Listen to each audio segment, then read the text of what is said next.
It started with a laugh, not mine, hers. We were at dinner with her friends, a long mahogany table in a downtown restaurant, wine glasses glowing under soft lights. One of her friends asked, "So how did you two meet?" I smiled, ready to share the memory. But she cut in first. "He basically begged me to date him," she said. Her voice dripped with mockery. "Look at him, desperate, weak, lucky I was bored." Her friends laughed. I didn't. She leaned back in her chair, emboldened. "Honestly, I'm only still with him because I don't have time to train someone hotter." Her best friend winced. "Ouch, girl." But she didn't stop. "Let's be real, no one else even wants him." Their laughter hit me like glass shattering in my chest. I stood, lifted my drink, and poured it over her head. The table froze.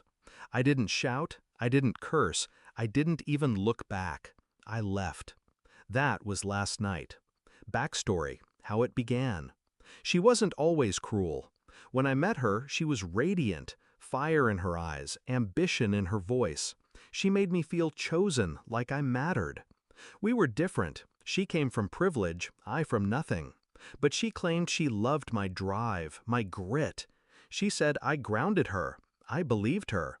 I worked endless nights, sacrificed sleep and comfort to build a business from the ground up.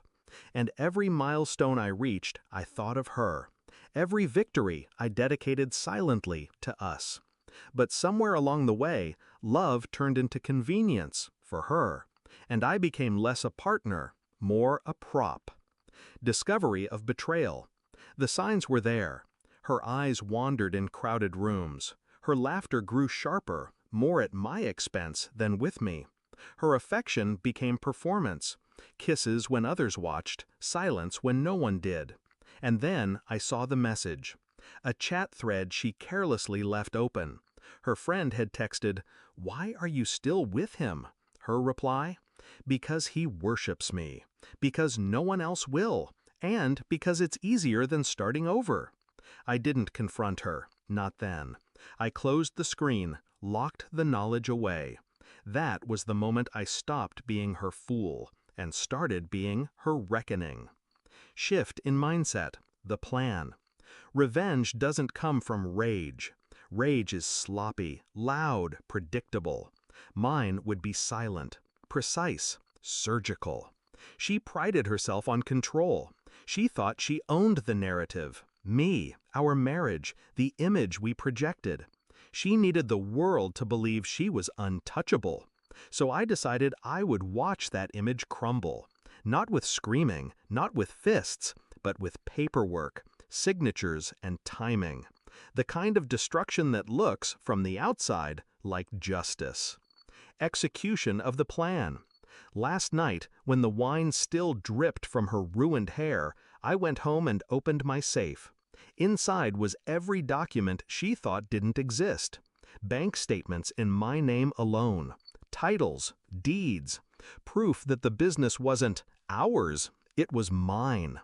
Every cent she flaunted as ours was mine. Every car she drove, every vacation she bragged about, mine. She never asked. She never checked. She just assumed. And I let her. This morning, I called my lawyer. We've been ready for months. The divorce papers were already drafted. All that was left was the trigger.